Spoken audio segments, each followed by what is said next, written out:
ગત બુધવારે શહેરમાં વરસેલા વરસાદથી શહેરમાં વરસાદી પાણી ભરાવો થતાં સિટી બસ સેવા બંધ કરવામાં આવી હતી, જેના કારણે 2 દિવસથી લોકોને હાલાકી, ખાસ કરીને નોકરિયાત વર્ગ તથા અન્ય મુસાફરોને તકલીફ, જ્યારે ઓટો રિક્ષા ચાલકો દ્વારા મનમરજી ભાડું વસૂલવામાં આવી રહ્યું છે।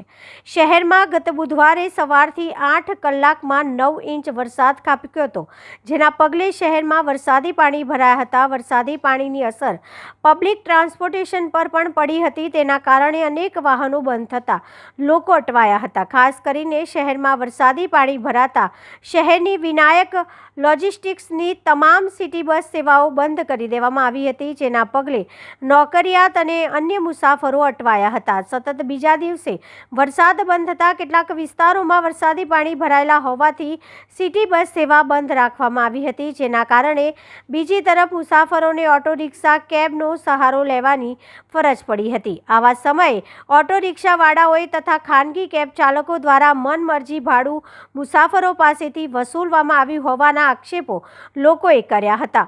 વિશ્વામિત્રી નદીના જળસ્તર ભયજનક સપાટી વટાવતા Kala Ghoda Vishwamitri bridge, Mangal Pandey road, Vadsar Jhabua bridge બંધ કરાતા આ તમામ રૂટો પરની સિટી બસ સેવા પ્રભાવિત થઈ છે, જેના પગલે આ વિસ્તારના મુસાફરોને વધુ ભાડું ચૂકવવાની અથવા તો ઘરે જ રહેવાની ફરજ પડી છે।